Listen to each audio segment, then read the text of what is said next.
So if you're a Catholic priest or want to become a Catholic priest, you can forget about women for the rest of your life, which is why many Catholic priests around the world have found themselves being accused of molesting young boys, have told us that survival is the basic instinct. And so we think we have to do whatever it takes to survive. But Toby, survival is not the basic instinct. Every act is an act of self-definition. Hello, Mr. Walsh. Do you Now hear? I hear it. Do you hear Now me? I hear you. Now I do. How should I refer to you, as Mr. Walsh or? God will work. Okay, no problem. Or you could just call me Neale, Neale. like everybody else in the world does.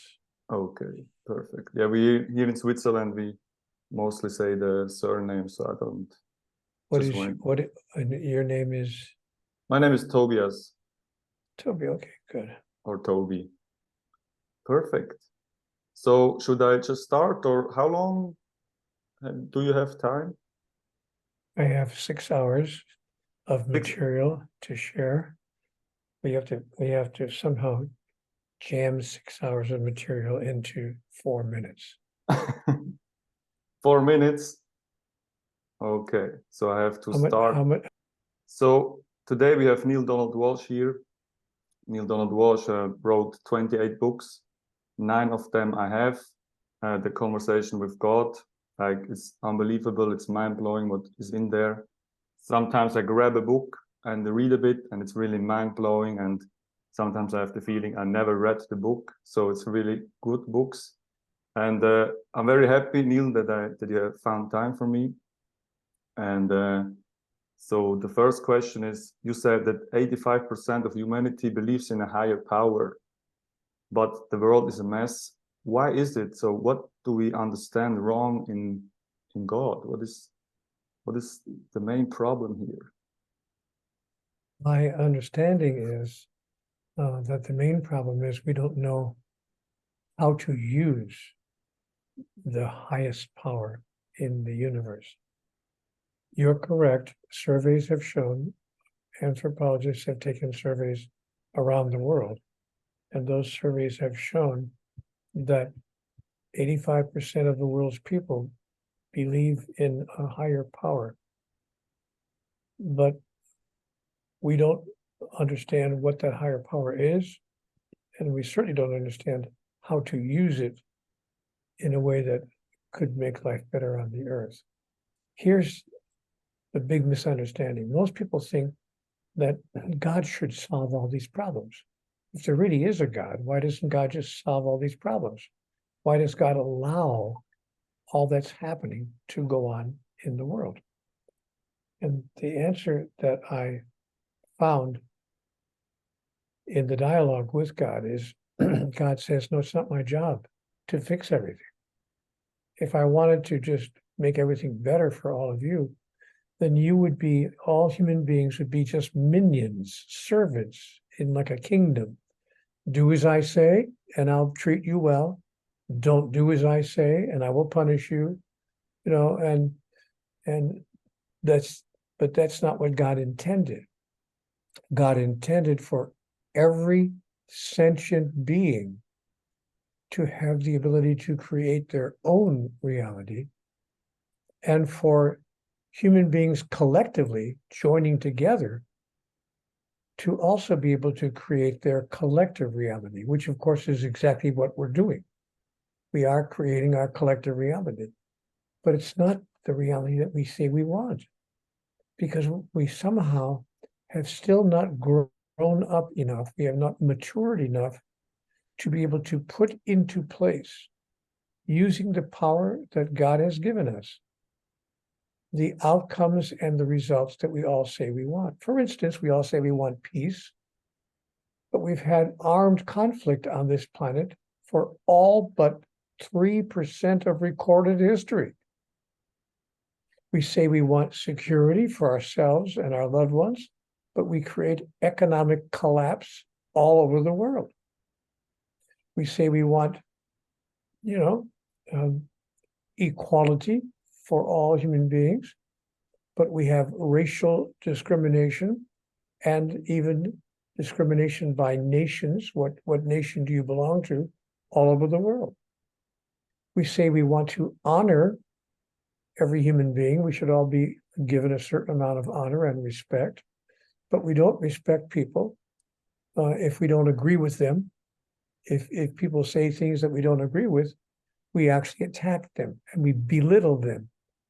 We've gotten to a place on this planet where we even call insults spiritual leadership, where we have people, and not just spiritual leadership, but political leadership. We have people in very high places in governments, in the United States in particular, I noticed this. People who are either running for president or have been president, who actually insult. They just don't disagree with their opponents. They actually insult their opponents. They belittle them. And we call that leadership. Leadership is not about insulting others. So we are acting, frankly, Toby, like children. We're acting like 2-year-olds. We've been given the power to create the reality that we say that we all want. We're simply not doing it. So what the world needs right now are some idea heroes. People who could be heroic, brave, courageous, to step up and say, wait a minute, something's going wrong here. Is it possible, just possible, that there's something we don't fully understand on this planet about God, about life, about each other, about how to create our collective reality? Is it possible there's something we don't understand? The understanding of which would change everything? But you see, Toby, we pretend that we do understand. There are 4,000 religions on the planet, and every religion explains who and what God is, what God wants, what God does if he doesn't get what he wants, and how we're supposed to behave. 4,200 religions on the planet, not in recorded history, right now, on the planet today. We can't even agree about God. So what we have to do, Toby, is to learn to agree to disagree agreeably. To be agreeable when we disagree. It's okay to have differences of opinion. It's okay to have different ideas. It's okay to have different political philosophies. And we can't even, I don't know how it is elsewhere in the world, but in the United States, we can't even pay people the same salary for doing the same work if they have a different gender. Women earn less than men for doing the exact same job with the exact same number of hours because they don't have a penis. And if you don't have a penis, you don't get to earn as much money as people who do have a penis. And there's no other reason for paying them less. They're just as effective, sometimes more effective. But no, they belong to a lower class of human beings that we call females. Who came up with that idea? Who came up with the idea that if your skin is a darker color, that you are a lower class of person? Who came up with the idea that if you earn less money, that if you're poor and not rich, you're a lower class human being? Who's coming up with all of these ideas? Not God. I can tell you that. Not God. God says, love everybody exactly the same way. Young and old, black and white, male and female, gays and straights, conservative and liberal.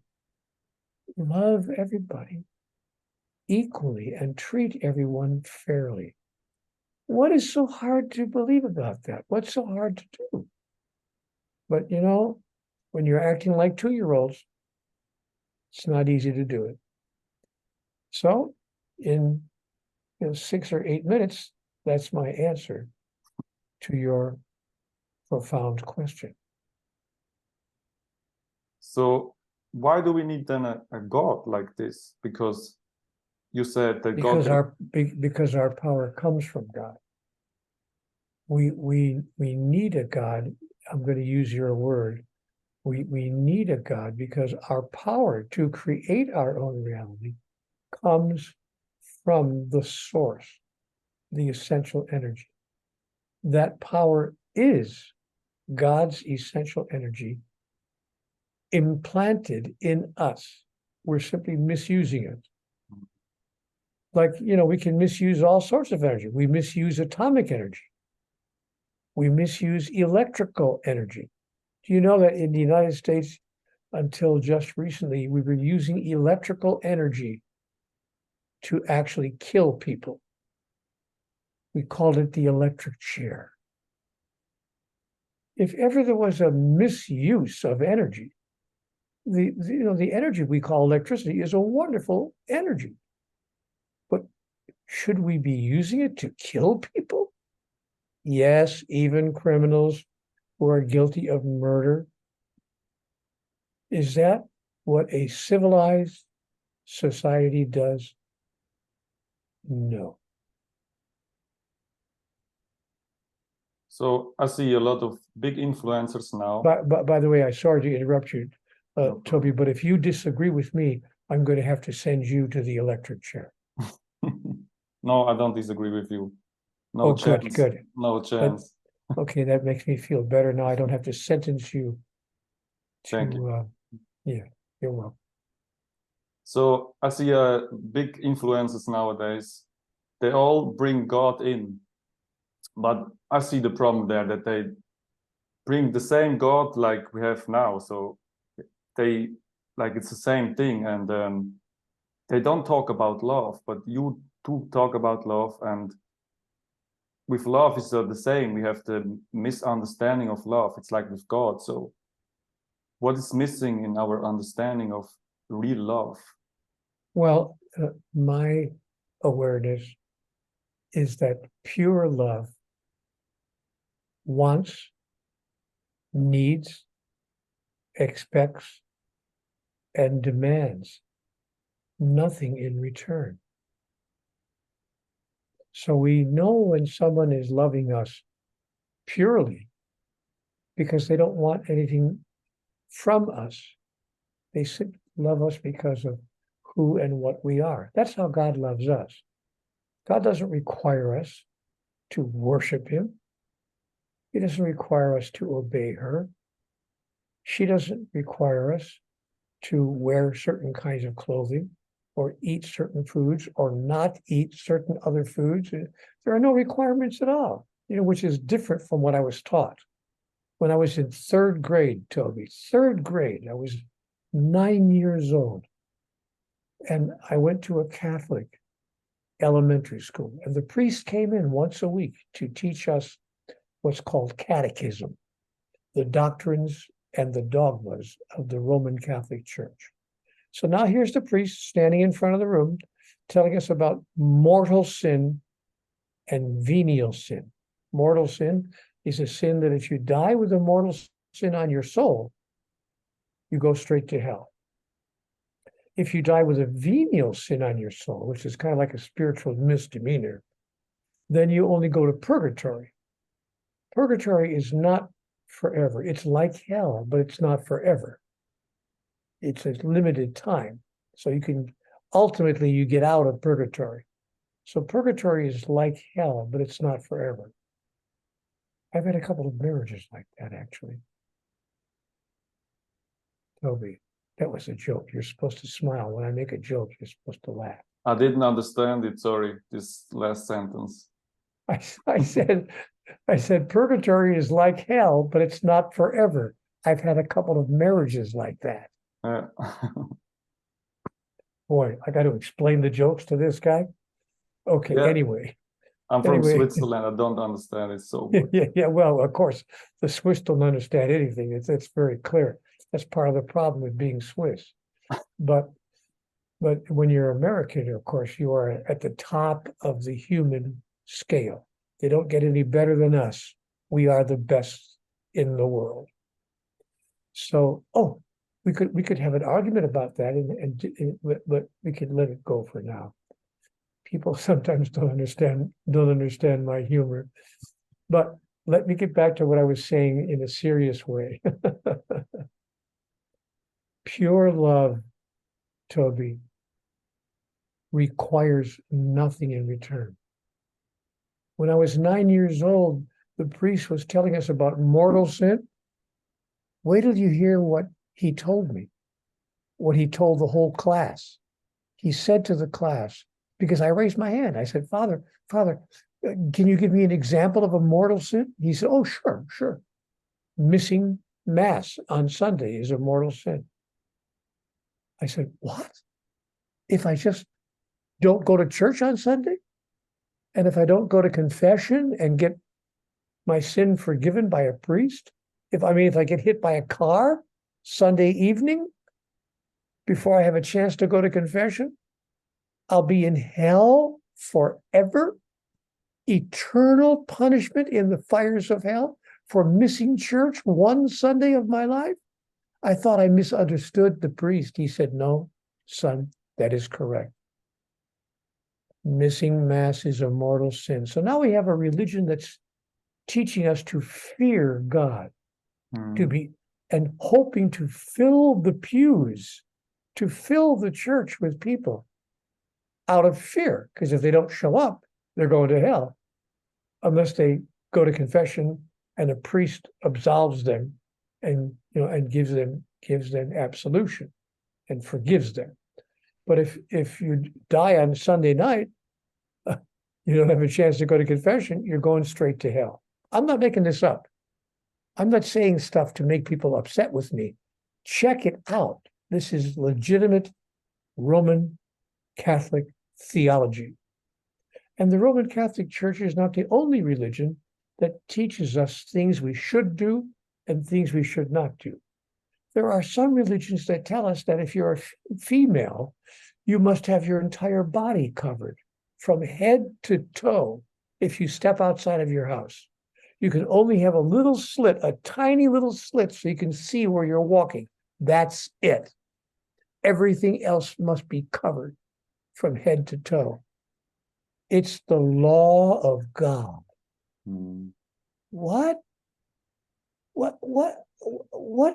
kind of a God have we created who cares what you wear, who cares what you eat, and who tells you that you got to go to your house of worship once a week or you're in big trouble? Yes. So, this is the challenge we're facing. We are like a very immature, undeveloped civilization. We actually believe these things. We actually believe this is what God does. God will send you to hell for missing Mass 1 week out of the year, unless you have a good excuse. Of course, if you're taking care of a sick parent, or if you have to work, if you're an adult and you have to work, okay, fair enough. But you'd better have a good excuse. Because if you just decide to go play golf one Sunday out of 52, you went to Mass the other 51 weeks, but the 52nd week, you just decided to play golf, you're going to hell. I know this when I was like 12 years old. I was also in the church, and there was the priest there, and he said, like, when you don't believe in God, you come to hell. And I was pretty lucky because I was not so in the church or so. So I could take it very easy and said, I don't want to have anything to do with it, because it was for me like such a big statement. Like, yeah, it was just not nice for me to hear this as a 12 years old. So it was actually maybe good for me to be able to just step out, you know. I was not so much in this. So maybe it was also, and I think also that the church gets less and less say viewers, so they don't really follow the church because they probably feel now that there is something wrong. Yes. When I was 12 years old, I wanted to be a priest. I was really so in love with God and so in love with the teachings that I wanted to be a priest. And when I was 13, 14, 15, I was all ready to go into the seminary. I wanted to spend my life as a priest. But then I happened to find a copy of Playboy magazine.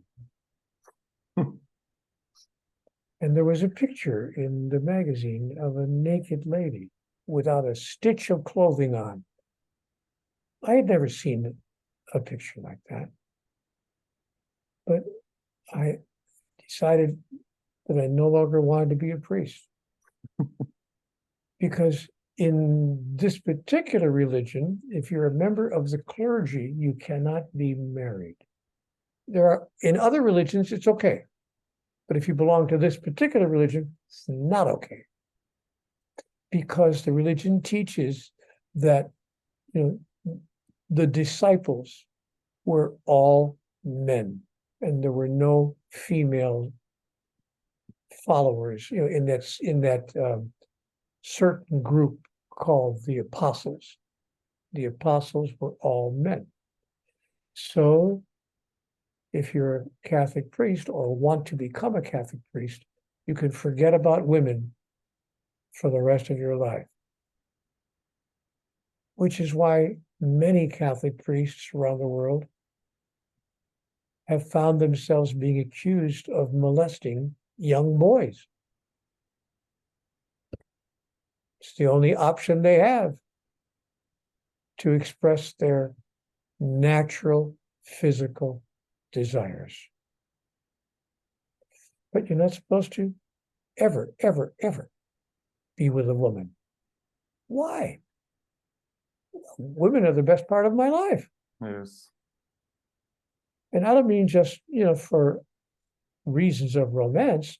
I mean their judgment, their sensitivity, the understanding of women, the compassion of females, in my experience, has much to teach the men of this world. Yes. So if I was going to be a priest, I would want a woman at my side to bring me those qualities and help me stay in touch with the softer, gentle part of being human. But no.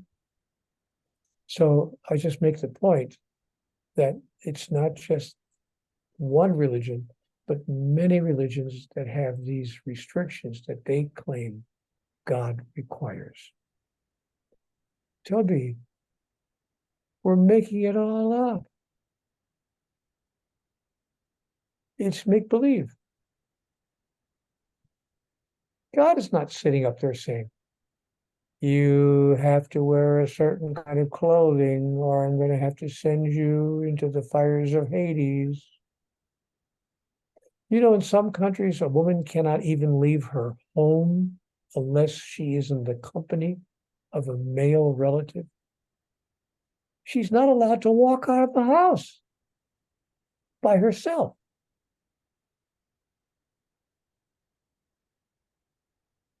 Yes.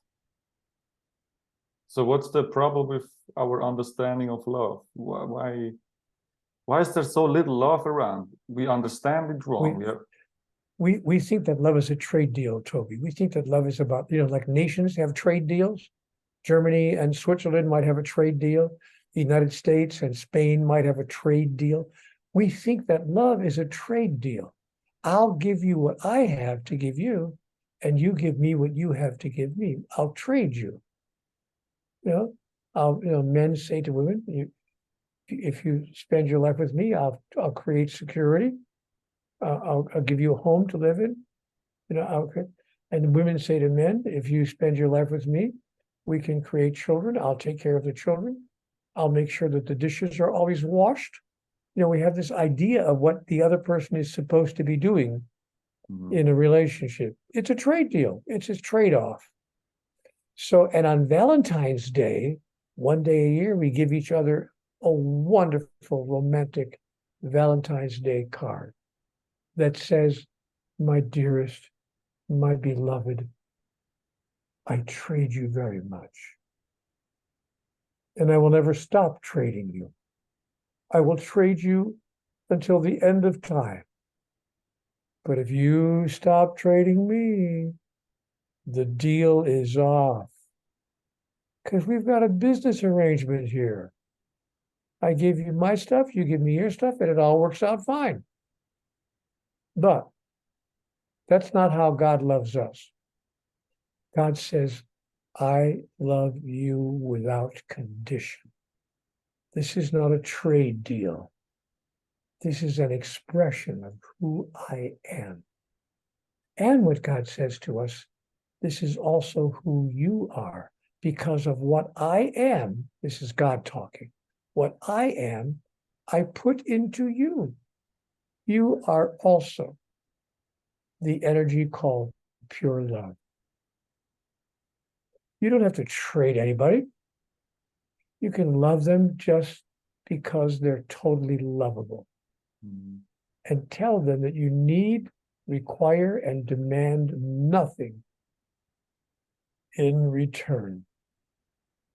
Can you imagine loving anybody like that? Well, you know, we do love babies like that. If you're holding a 6-month-old baby in your arms, oh boy, I love you so much, because you don't expect anything in return from a 6-month-old baby. We love pets that way. We love dogs and horses that way. But we can't love adult human beings that way, because we have this idea that love is supposed to be a trade-off. And that's the biggest mistake we've made. There's an even larger mistake, Toby. I said that was the biggest mistake we made, but that was a mistake. It was the biggest mistake I've made in this program. But the biggest mistake that human beings make is imagining that we are separate from each other. The one single idea that is stopping us from becoming fully evolved is the idea that we are separate from each other, separate from God, and in some interesting ways, even separate from life. I mean, life is going on all around us, but we don't have any control over what's happening because we think that we're separate from each other, even though God has told us all things are one thing. There is only one thing, and all things are part of the one thing there is. You are all a part of me, and I am a part of all of you. This is what God says to us. But we can't believe it. You know why we can't believe it? It's too good to be true. It's too good to be true. And when I said to God in my dialogue, Toby, I said, I was writing, in my dialogue, you know what you're telling me sounds too good to be true. You know what God answered? She said, Neale, sweetheart, if God can't be too good to be true, who can? Yes, that's true. Of course, everything I say is true. Yeah. See, the guy laughs even when I'm not joking. I like your humor. I took it so seriously. Like I was so nervous, and I was like, I wanted to do everything perfect, and then you come and make jokes, and it's nice, yes. And so when we get to a person who gives us unconditional love, then it's for us really hard to understand, because I was also like came from bad relationships. And then I met my wife now, and she was letting me go everywhere. I could go out, and she didn't call me and made a big trouble for me. And for me, it was like, I didn't know it, so I couldn't handle it. And I had to a really long time to adjust to this unconditional love. So yeah, it's crazy how, I would say, brainwashed we are also in this love stuff. So we cannot even appreciate it when somebody gives it to us. We think it's too good to be true also there. Yes, absolutely right. That's my experience as well. And that's why the world is the way it is. That's the answer to your original question. Why is the world such a mess? Because we think we are separate from each other, and we've never truly learned how to love each other purely, without needing anything in return. And you also said that, like we say, treat somebody else how I want to be treated. But you say treat others as they want to be treated. So it's this blow my mind, because it's really true. Like when we say treat somebody how you want to be treated, then it's you put yourself in, but you should take yourself out and let the other person be treated how he wants to be treated, and it's completely different. Yes, it's the golden rule we were taught is do unto others as you would have it done unto you. But the platinum rule, by the way, platinum is more valuable than gold. The platinum rule is do unto others as they would have it done unto them. If we simply embrace the platinum rule, the world would change, Toby, overnight. But you know what? We're not even applying the golden rule. We're not even doing that. We're ignoring the whole thing. All the messages that all the great masters have told us. Not just the messages of Jesus, not just the messages of Moses, not just the messages of Muhammad, bless his holy name, not just the messages of Buddha, but the messages of all the great spiritual masters, male and female, through the years. The messages of Catherine of Genoa, of Beatrice of Nazareth, of Elizabeth of Hungary, the messages of Teresa of Avila, of Julian of Norwich, of the male and female masters. Yes, there are many female masters as well. The messages of all the masters throughout the years have been the same.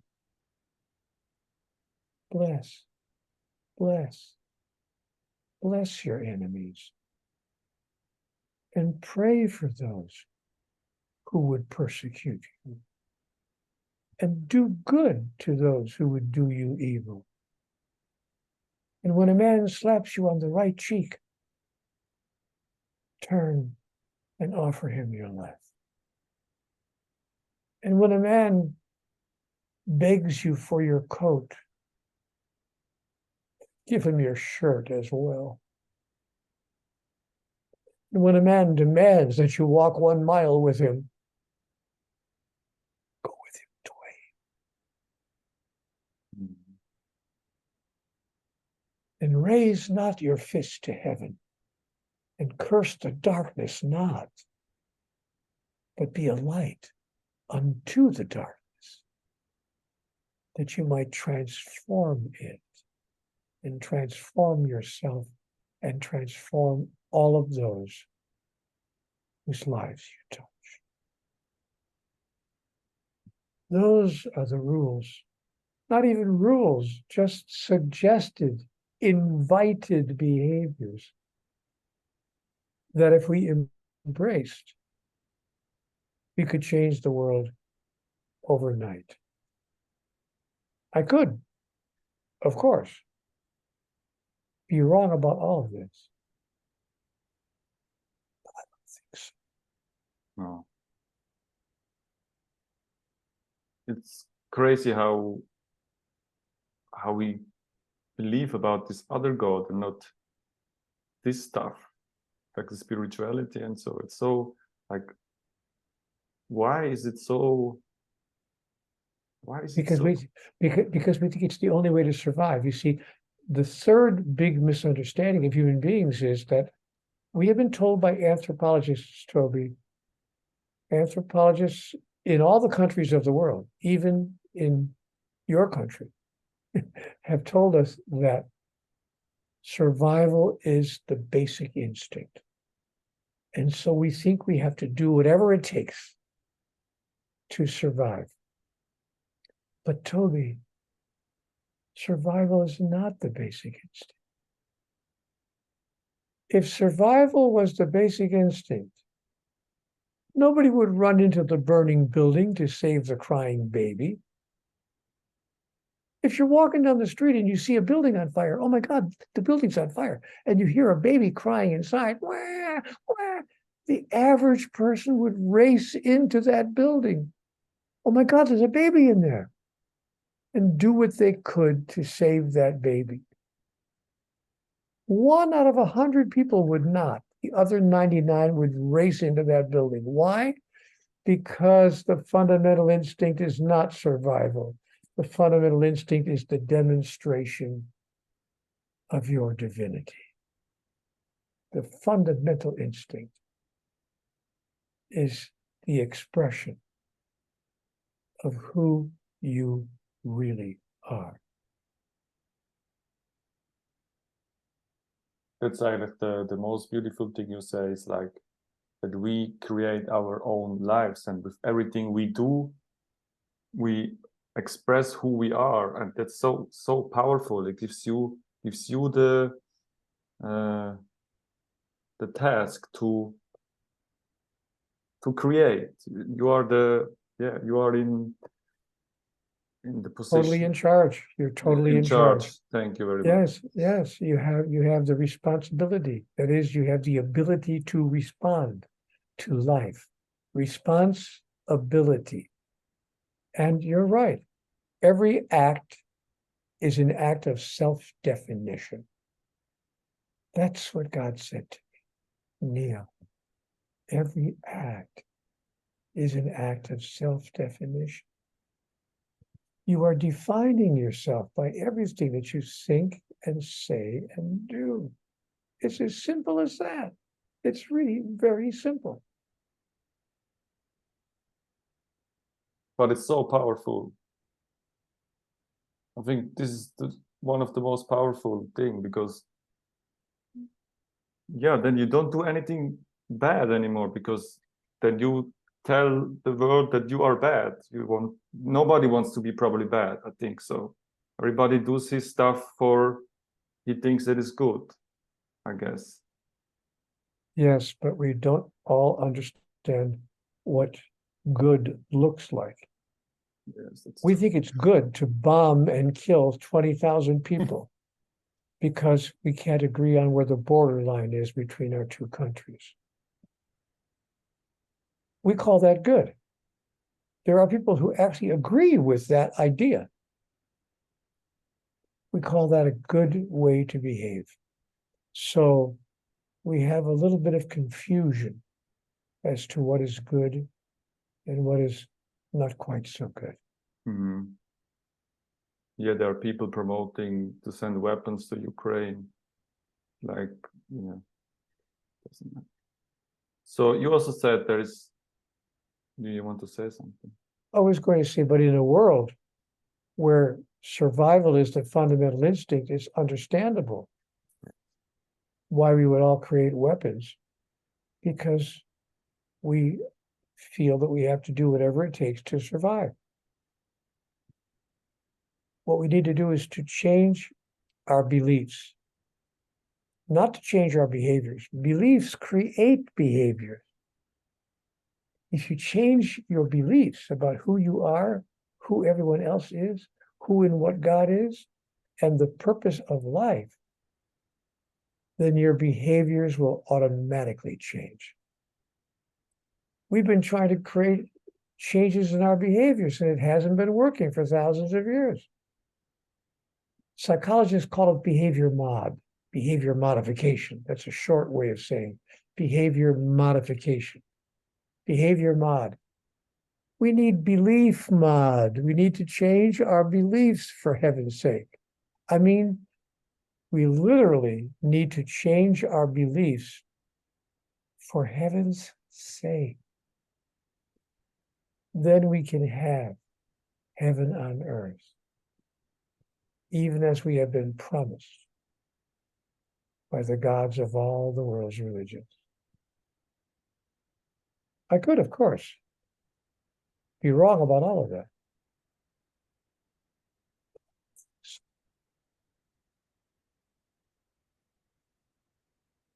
Mm-hmm.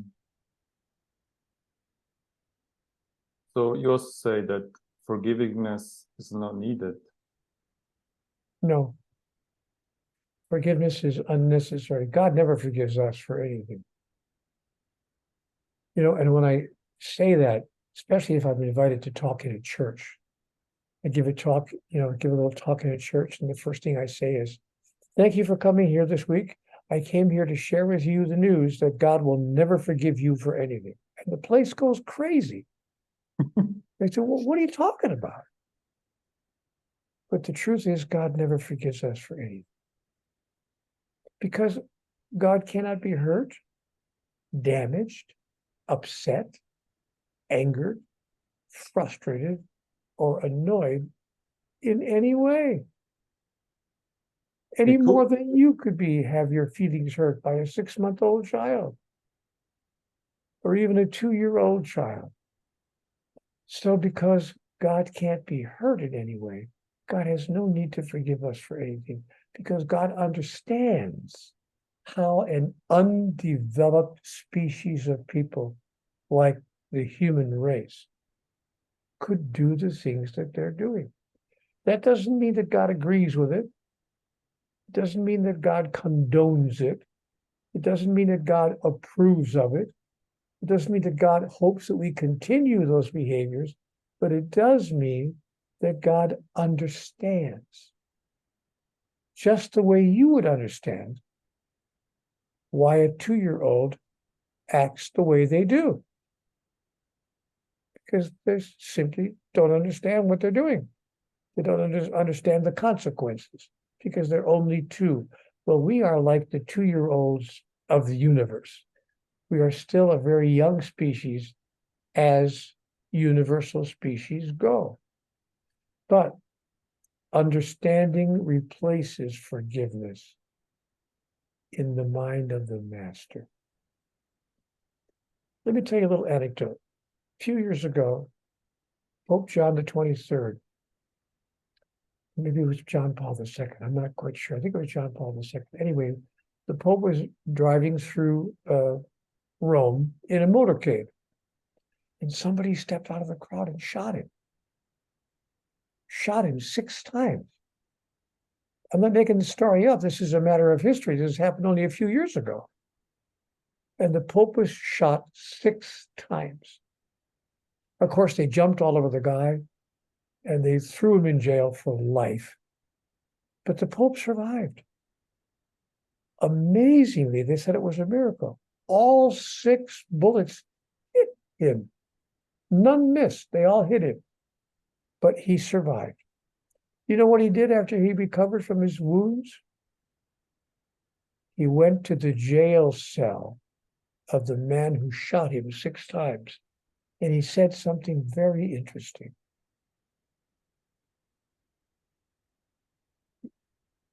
You couldn't even imagine what he said to the prisoner.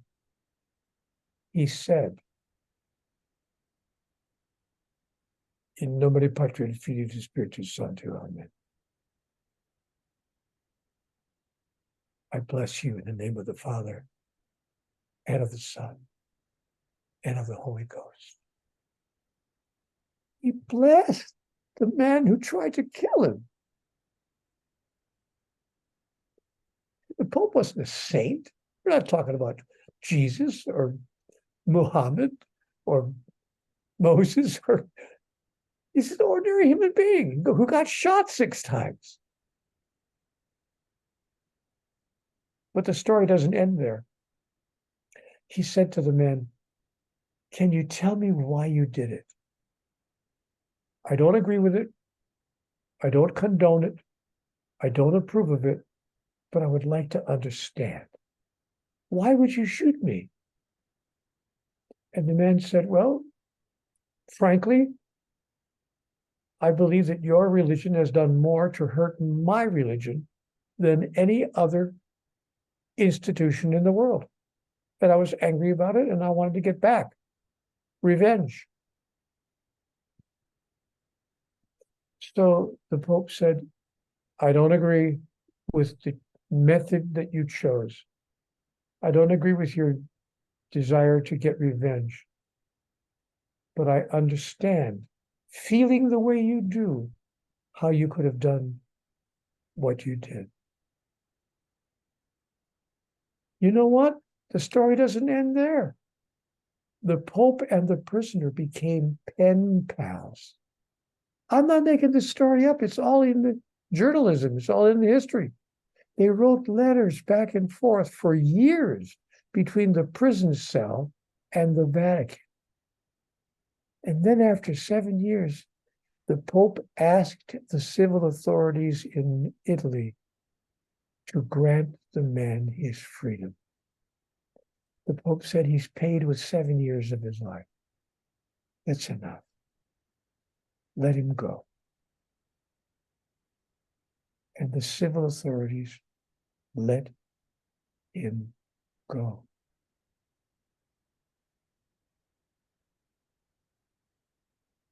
You see, the Pope understood. This is a teachable moment. Bless your enemies. And do good to those who would do you evil.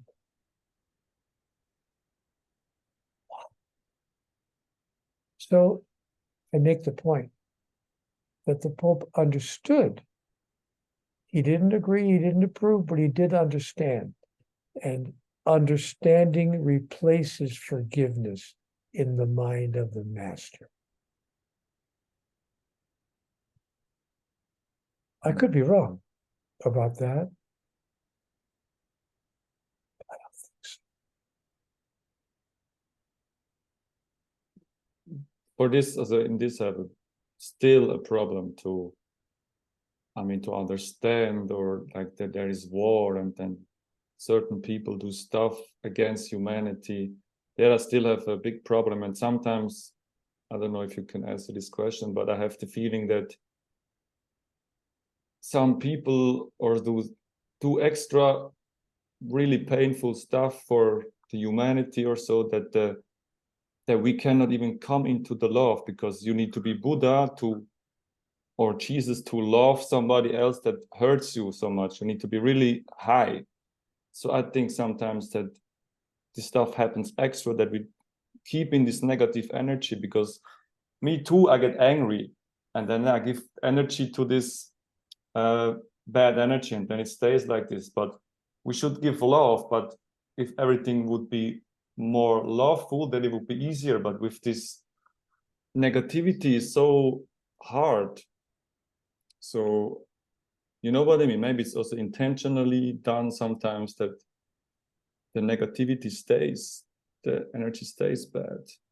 Could this be a possibility?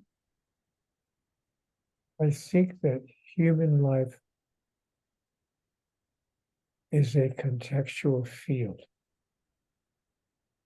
It's a field in which the opposite of who we really are exists.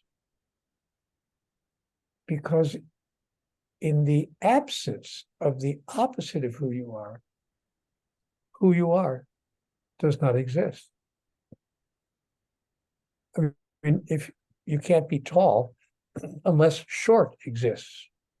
You can't be big unless small exists. You can't be fast unless slow exists.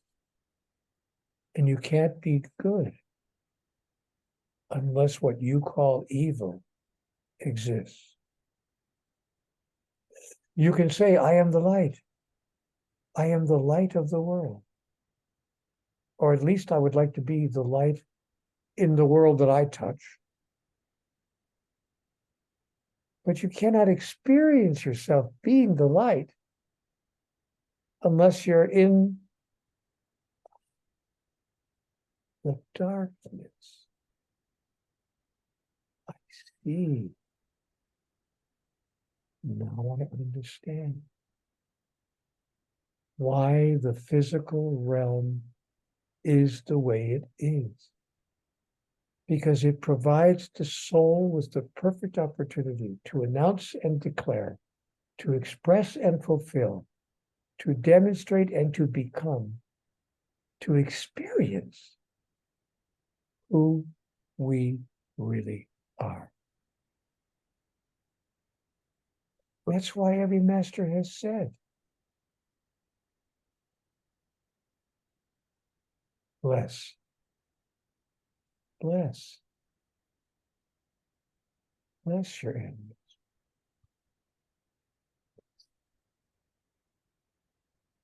I could, of course, be wrong about all of this.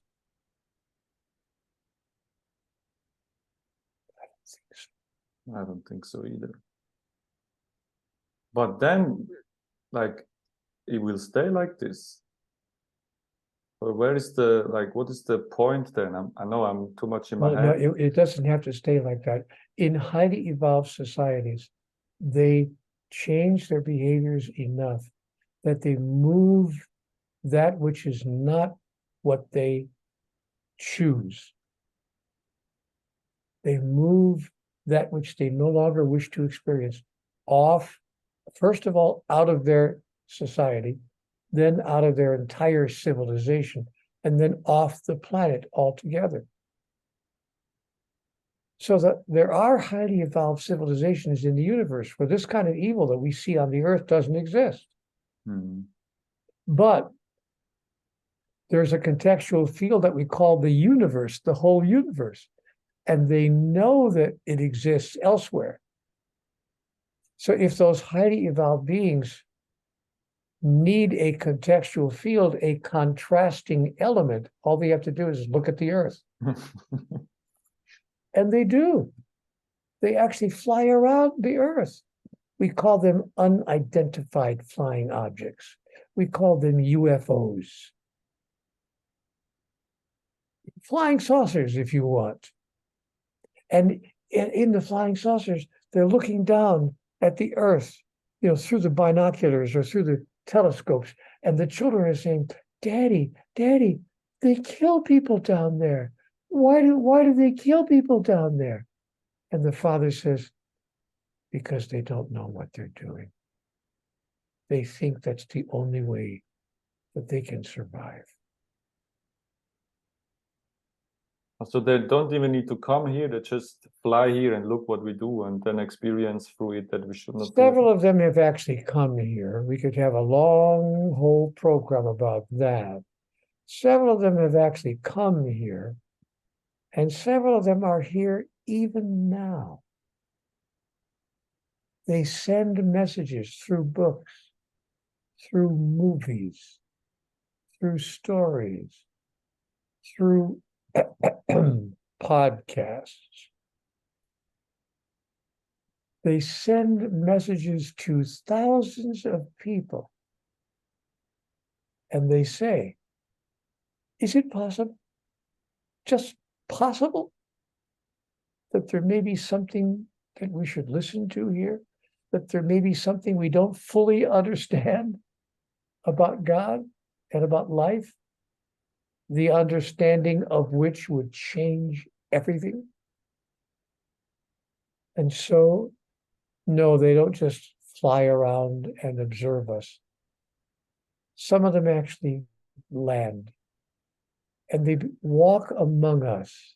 They take on our appearance,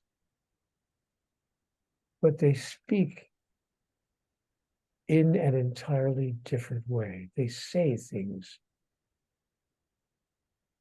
that are different from the way we talk to each other.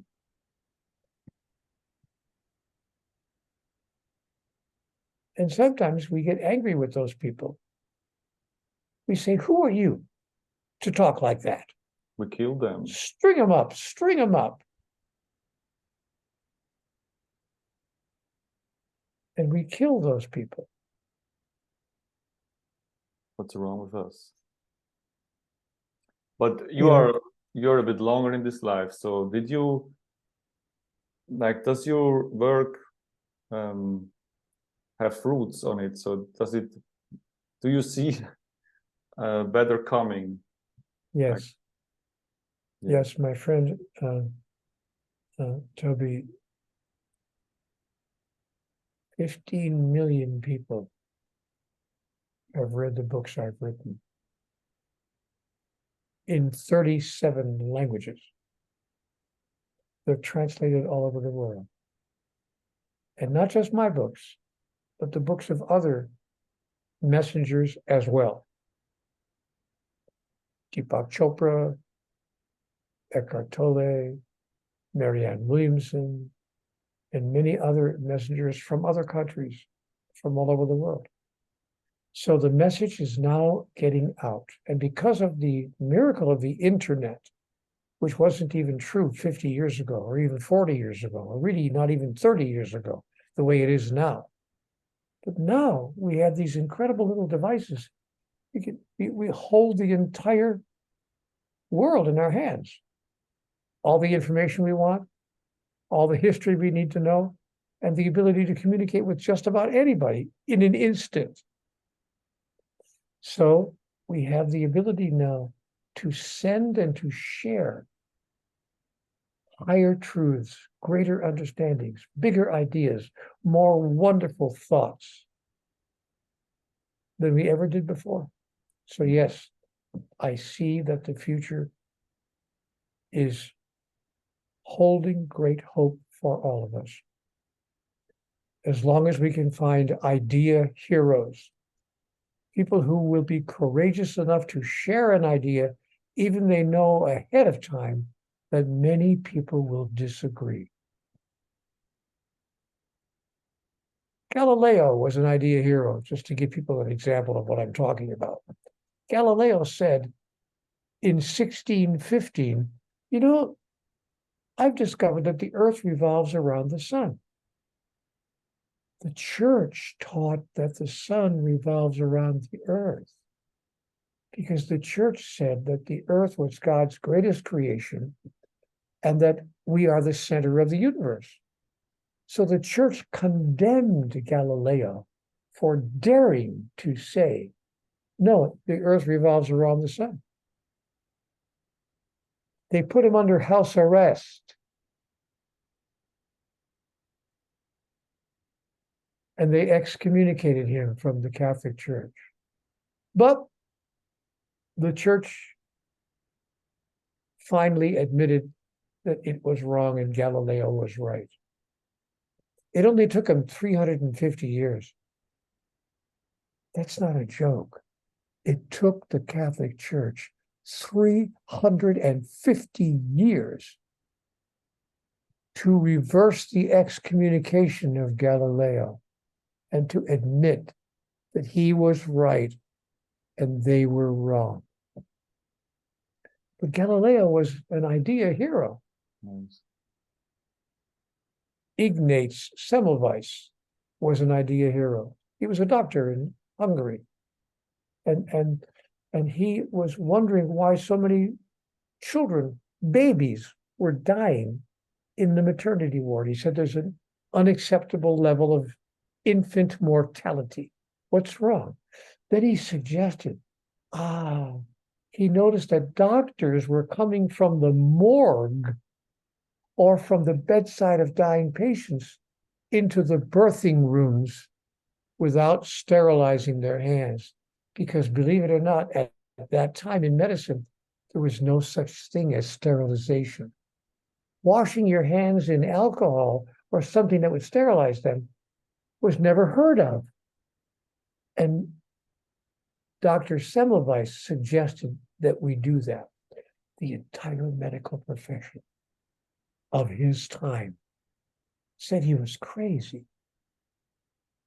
made him wrong. He wound up going into a mental institution. He thought he was crazy because none of the doctors agreed with him. Until, of course, many, many, many years later, they did agree with him. Oh, good old Dr. Semmelweis was right. He was an idea hero who stood up for what he knew was true, even though everyone disagreed with him. Barbara McClintock is an idea hero. She was an American geneticist. And in 1940, in the late 40s, in 1948, 49, she discovered that genes had the ability to move. She discovered what she called movable genes. At that time, science said, no, genetics don't move, genes don't move. The science of genetics is solid, basic. Genes don't move around. Her idea threatened to upheave, to turn over all the ideas of heredity, not just in plants, in corn, but in human beings. They forced her to not publish any more of her findings. She withdrew her published papers and didn't publish any more papers in the 50s or 60s. She stopped sharing her idea until 1983, when she won the Nobel Prize in medicine for discovering transpositional genes. Barbara McClintock was an idea hero. What we need today are idea heroes who say, is it possible? Just possible that we don't understand God and life and who we are? Might there be some data missing? Could it be true that we can, in fact, be better than this? Is it possible that survival is not the basic instinct, but that the expression of divinity is? So there we are. So you said you wanted to be a priest, and I think you are, no? I wouldn't say that, but I am a preacher, and that's different. I do a lot of preaching, and people give me a hard time for it. Some of them say, oh, Neale, stop it. And that's okay. That's okay. If I wasn't sharing ideas that a few people disagreed with, I'd be worthless. I am asking others to do the same. Become an idea hero. Join in the process of changing humanity. Go to buy the book of Neale Donald Walsch and start with it, I would say. Really. I'm not here trying to sell books, but I am here hoping to maybe share an idea that some people might find attractive and useful and beneficial. Yes, because it changed my life really.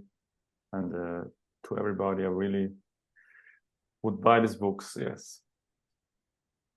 I'm glad we had a chance to talk today, my friend. Yes, thank you very much.